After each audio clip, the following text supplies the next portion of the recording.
Hey yo, what's up everyone, it's SNT here, and you're watching the weekly series here on my channel called the Bike Show, and I completely butcher the intro every single time I'm recording this video. But we're gonna keep that in. Fuck it.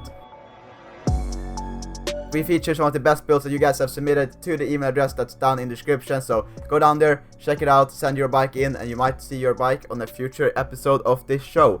But now, sit back, relax, enjoy the show, and at the end, let me know in the comment section down below which bike was your favorite. But now, moving on to the first bike of the day, which is a super clean Aprilia SX50 build. He bought it as a completely stock and boring moped, and then he went out for a mission to build his dream daily driver moped. And I think he did a pretty damn good job at it. So let's start out with the engine, which is built with the Airsal 70cc Iron Sport cylinder, which is a good choice for reliability and still get some power. He also has a Jasil Evo Crankshaft, a Polini 5-disc clutch, 17.5mm Dellorto Carburetor, Gianelli 2T exhaust, 1452 gearing, and a top speed of 110 kilometers an hour. Then he also got a clean graphics kit with some teal and grey details on it, which looks super nice. And he also tinted the headlight, got a Fatbar handlebar, and also a custom skid plate that says "Wheelies is not a crime," which I think is pretty cool. I mean, it's kind of funny because when you pop it up in a wheelie, you can read under it, "Wheelies is not a crime." Pretty funny. I like it. Currently, he has a Bolt food graphics kit on there, which is a food delivery service. And I've been seeing a lot of these food deliveries or graphics kit lately. They're kind of funny and cool at the same time. I really like it. He did state in the email that the Bolt food graphics kit is only temporary, and I don't know if that means he's gonna go back to the black and teal graphics kit he had before, or if he's gonna get a new one. But this guy seems to know what he's doing, so either way, it's gonna be amazing. Shout out to you, man. You really did a great job. This is what we call job well done. Thank you so much for your submission. Next up, we have a 75cc Beta RR. He bought it in really rough condition, and he has rebuilt it from the ground up, replacing most of the parts on the bike, repainting everything to make it into this beauty it is today. The engine is built with the 75cc Iron Max cylinder, which from my experience is a bulletproof cylinder. This thing can handle anything, and it's really nice when it comes to power as well, so it's a really good cylinder. Then he also has a 21mm Dellorto Carburetor, Voca rookie exhaust, and 1456 gearing. I really appreciate the clean look on this bike. Nothing too flashy, nothing too crazy, just clean, aggressive, somewhat raced look on this bike with the number plate and underbody exhaust. It gives that like race look, but still keeping it clean, minimalistic, and nice color scheme with the dark blue. Where the fuck is blue on this bike? I just like how you kept it clean with that dark green and black color scheme, and just keeping consistent throughout the entire build, which I really appreciate. Overall, a beautiful build, and it's also up for sale. So if you're in Sweden and you're looking for a really nice fast Beta, definitely check him out. I will link it in the description if you want to check it out. But overall, an amazing build. Thank you so much for your submission. Third bike of the day is a Rieju MRT, which in the beginning didn't look too bad. I know it's far from great and it's really messy and stuff, and there's a lot going on, but I kind of do like the look. Even though it could be a lot more perfected, it did actually look pretty good in the beginning. But then he did a full rebuild and made it look amazing with that purple and black look. Like, I really like when you do a black and purple look, and we keep that metallic purple look, and then you have the main color, a gloss black.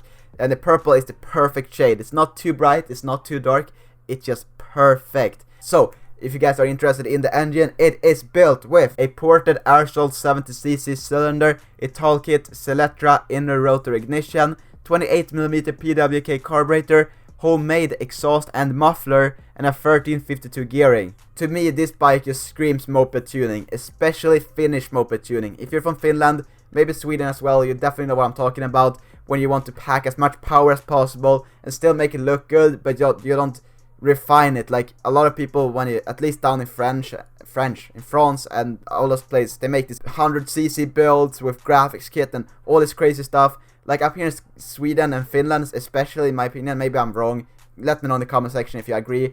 I feel like you try to pack as much power into it as possible, and then you try to make it as good as possible in the looks as well, but you're really limited to the amount you have, so you make the most out of what you have. And I really like this look. It's just so cool. There's so much personality in these builds. The bike is now sold, and he hopes that it will turn out even better in the future. So we're hoping that the new owner does maybe watch this video and does a full rebuild on it, make it look even better, and could send it into the show in the future. That would be really cool if the person who bought it watches this channel and does the full rebuild and then comes back on the show, like full circle, you know what I mean? That would be really cool. But overall, an amazing build. Thank you so much for your submission. Next up, we have another beautiful Beta RR build. Starting with the plastics, they are painted with car paint and what looks to be a red metallic color. He did not write exactly what it is, but it looks like red metallic in my eyes. Then he got a pair of 17-inch wheels that he polished alongside his Technigas Inox exhaust and the swing arm, which just looks amazing.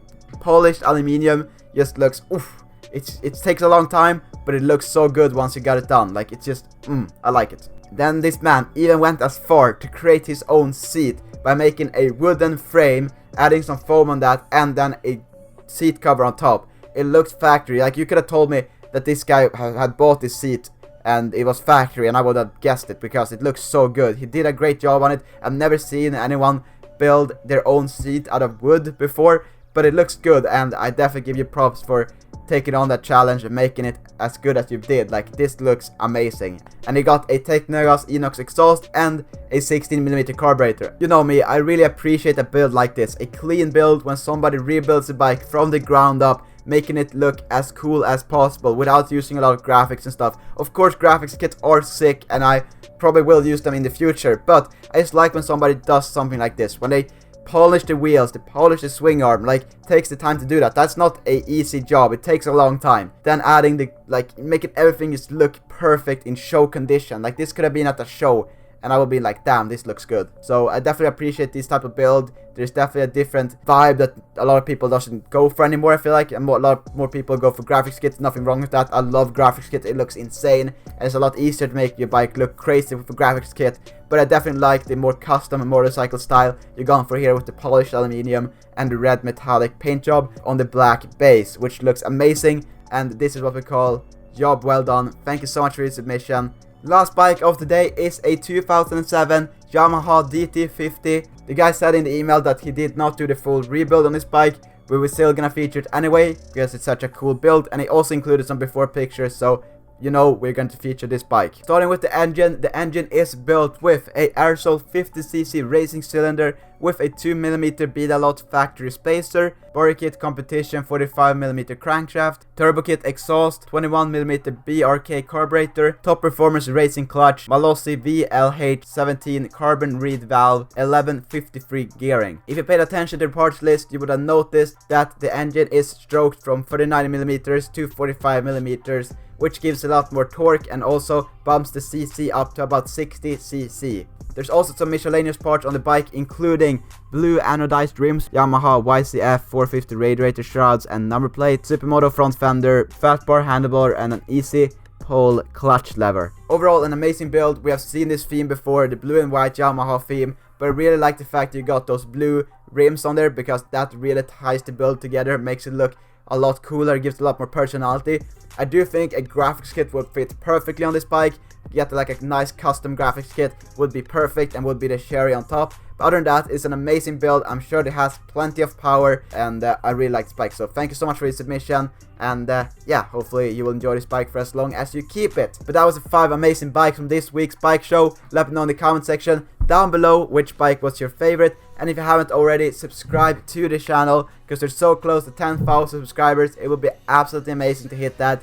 But thank you guys so much for watching, and as always, until next time, stay awesome, be positive. It's been SNT, and I'll see you in the next one.